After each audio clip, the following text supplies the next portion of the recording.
En el Mar del Coral, un buque de guerra reposa vertical en el fondo del océano. Su cubierta de vuelo todavía es visible. Su número de casco todavía es legible. 7. Yace a 14.255 pies bajo la superficie. Más profundo que la altura de la mayoría de las montañas. El USS Wasp ha estado allí abajo desde septiembre de 1942. Eso significa que pasó menos tiempo a flote que el tiempo que ha pasado en el abismo. Uno de los portaaviones de flota de Estados Unidos, el Wasp sobrevivió apenas 18 meses de servicio activo antes de que 3 torpedos japoneses lo enviaran al fondo. Pero aquí está lo que no tiene sentido. Los portaaviones de su era a menudo tardaban horas en hundirse. Algunos tardaban un día entero. El Wasp se hundió en menos de 3 horas. ¿Por qué? ¿Qué lo hizo tan vulnerable? ¿Y qué encontró el equipo de descubrimiento cuando su naufragio finalmente fue localizado 77 años después? La respuesta está enterrada en decisiones tomadas años antes de que el primer torpedo lo golpeara. Decisiones que condenaron al Wasp desde el momento en que su quilla fue colocada. Porque a veces, en la guerra, no mueres por lo que hiciste mal. Mueres por cómo te construyeron. 14 de enero de 2019. El buque de investigación Petrel, financiado por el patrimonio de Paul Allen, estaba escaneando metódicamente una cuadrícula de búsqueda al sureste de Guadalcanal. Durante días, los retornos del sonar no mostraron nada más que fondo marino sin rasgos distintivos. Kilómetro tras kilómetro de vacío. De sedimento. De nada. Y entonces apareció una silueta. Plana. Ancha. Vertical. Casi 3 millas abajo. El equipo no dijo nada al principio.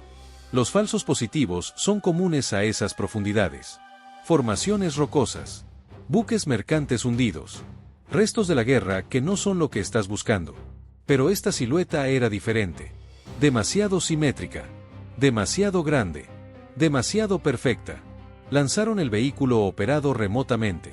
El descenso tomó horas. A través de zonas de luz. A través de oscuridad creciente. A través de presión que aplastaría el cuerpo humano instantáneamente. Hasta que no había nada excepto la negrura absoluta y las luces del ROV. Y entonces, emergiendo de las sombras como un fantasma de acero, apareció. Una cubierta de vuelo extendiéndose hacia la oscuridad. Una superestructura isla, intacta. Y allí, todavía visible a través de la corrosión y el sedimento, el número de casco. 7. El USS Wasp había sido encontrado. Pero para entender por qué el Wasp está allí abajo, por qué se hundió tan rápido, por qué 193 hombres murieron cuando otros portaaviones sobrevivieron a castigos peores, tenemos que retroceder. A una sala de conferencias en Washington. A los años 1930. A decisiones tomadas en tiempos de paz que matarían en tiempos de guerra. Después de la Primera Guerra Mundial, las grandes potencias navales firmaron tratados limitando el tamaño de sus flotas. El Tratado Naval de Washington de 1922 y el Tratado Naval de Londres de 1930 establecieron límites estrictos en el tonelaje total de portaaviones. Estados Unidos podía construir cierta cantidad de tonelaje en portaaviones. Ni una tonelada más. Para 1936, la Marina había construido los portaaviones clase Yorktown, Enterprise y Yorktown. Buques magníficos, poderosos, bien diseñados. Pero después de construirlos, quedaban exactamente 15.000 toneladas de desplazamiento de portaaviones bajo los límites del tratado. La Marina tuvo una decisión que tomar. Opción 1, guardar ese tonelaje. Esperar. Construir un portaaviones más grande más adelante cuando los tratados expiraran. Opción 2, exprimir un portaaviones más de esas 15.000 toneladas. Eligieron la opción 2. Y esa decisión mató al Wasp antes de que su quilla fuera siquiera colocada. Astillero Fall River, Quincy, Massachusetts. 1936. La quilla del USS Wasp es colocada. Desde el momento de su concepción, el Wasp es un compromiso. Un portaaviones de flota metido en un casco 5.000 toneladas más ligero que sus hermanos. Los arquitectos navales lo intentaron. Realmente lo intentaron. 741 pies de largo. Capacidad para hasta 71 aeronaves. Aspecto imponente en papel. Pero para meter un portaaviones de flota en un casco tan pequeño, los sacrificios fueron brutales. Blindaje mínimo. Apenas suficiente para detener fragmentos, mucho menos torpedos. Compartimentación pobre. Menos mamparos estancos significan que las inundaciones se propagan más rápido. Capacidad limitada de extinción de incendios. Menos mangueras. Menos presión de agua. Menos redundancia. y sistemas de combustible de aviación con poca duplicación. Si una línea de combustible se rompe, el combustible inunda múltiples cubiertas antes de que puedas detenerlo. El Wasp fue el único barco de su clase. Un diseño único que los arquitectos navales llamarían más tarde una historia de advertencia. Fue construido para pelear. No fue construido para absorber daño. Y todos lo sabían. Pero había una guerra que pelear. Y necesitaban portaaviones. Ahora. Así que el Wasp fue votado en abril de 1939. Comisionado en abril de 1940. Y enviado a la guerra. Su servicio temprano fue en el Atlántico, escoltando convoyes mientras Estados Unidos se acercaba a la guerra.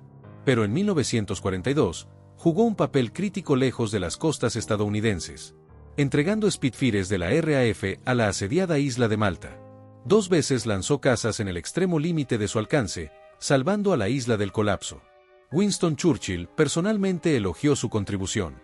El Wasp podía hacer el trabajo, cuando las condiciones eran correctas. Pero para mediados de 1942, la situación del Pacífico era desesperada. El Lexington se había ido. El Yorktown pronto seguiría. Estados Unidos estaba perdiendo portaaviones más rápido de lo que podía construirlos. El Wasp fue enviado apresuradamente a través del Canal de Panamá y enviado al oeste.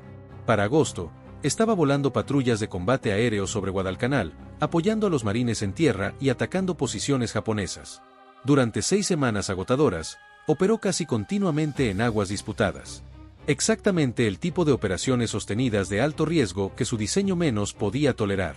Y entonces llegó el 15 de septiembre. 15 de septiembre de 1942. La tarde estaba calmada. El Wasp operaba aproximadamente a 150 millas náuticas al sureste de Guadalcanal cuando el submarino japonés Enero de 19, comandado por el teniente comandante Kinashi Takakazu, logró una solución de disparo perfecta. El Enero de 19 había estado acechando al grupo de trabajo estadounidense durante horas. Esperando, rastreando, calculando. Y finalmente, Kinashi tuvo su oportunidad. A las 14:20 horas, 6 torpedos tipo 95 salieron de los tubos del submarino. Velocidad, 49 nudos. Alcance, 5.000 metros. Ojiva, 550 libras de explosivo de alto rendimiento. Los torpedos corrieron rectos y verdaderos a través del agua. 3 encontraron su marca. El primero detonó cerca del almacenamiento de gasolina de aviación. El segundo rompió las líneas de combustible en el centro del barco. El tercero golpeó los espacios de ingeniería en popa. Todo dentro de segundos. No fue un golpe de suerte. Fue un ataque perfectamente ejecutado contra un objetivo que no podía permitirse ningún error. Y el Wasp no tuvo margen de error. La gasolina de aviación inundó múltiples cubiertas. Miles de galones de combustible de alto octanaje derramándose por pasillos, escaleras, compartimentos. Las líneas de agua contra incendios fueron cortadas. Sin presión de agua, sin forma de combatir lo que vendría después. La energía eléctrica falló casi inmediatamente. Luces apagadas. Bombas detenidas. Sistemas de ventilación muertos. Y entonces comenzó el fuego. Dentro de minutos, incendios incontrolables ardían a través de la cubierta del hangar, alimentados por miles de galones de gasolina. Las aeronaves ardían donde estaban. La munición detonaba. El humo llenaba los pasillos. Los equipos de control de daños lucharon heroicamente. Pero sin presión de agua, eran impotentes. No podían apagar los incendios. No podían sellar los compartimentos inundados. No podían restaurar la energía. Solo podían observar mientras su barco moría. A las 15, apenas 40 minutos después del ataque, el capitán Fouris Sherman dio la orden que ningún capitán quiere dar. Abandonar el barco. 193 hombres ya estaban muertos. Los destructores rescataron supervivientes durante toda la tarde. Los hombres saltaban desde la cubierta de vuelo inclinada al agua. Nadaban alejándose del casco ardiente. Algunos no lo lograron. Mientras caía la noche, el USS Lansdowne recibió órdenes de hundir al portaaviones en llamas. 3 torpedos golpearon el costado de babor del Wasp. A las 21, se inclinó suavemente a estribor y se deslizó bajo la superficie. Hombres todavía estaban dentro. Pero aquí está la pregunta que ha perseguido a los historiadores navales durante décadas. ¿Podría haberse salvado el Wasp? Otros portaaviones habían recibido castigos similares y vivido. El Yorktown sobrevivió múltiples impactos de bombas y torpedos en Midway antes de ser finalmente hundido días después. El Enterprise fue golpeado repetidamente y siempre regresó. El Saratoga fue torpedeado 3 veces en la guerra y sobrevivió a las 3. ¿Por qué el Wasp no pudo? La respuesta está en esas 5.000 toneladas faltantes. Su blindaje delgado no pudo contener las explosiones iniciales. Los torpedos penetraron profundamente en sus entrañas. Sus sistemas de extinción de incendios no pudieron combatir infiernos alimentados por combustible.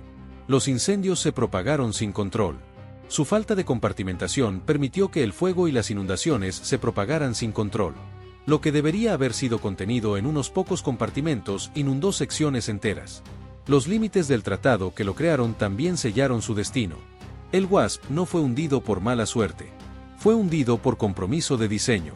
Y cuando el equipo del Petrel documentó el naufragio en 2019, la evidencia era inconfundible. El Wasp reposa vertical, inquietantemente intacto. El daño de los torpedos es visible en el costado de estribor. 3 zonas de impacto que coinciden con el ataque del enero de 19. El daño del hundimiento marca su casco de babor. Las cicatrices de los torpedos de Lansdowne.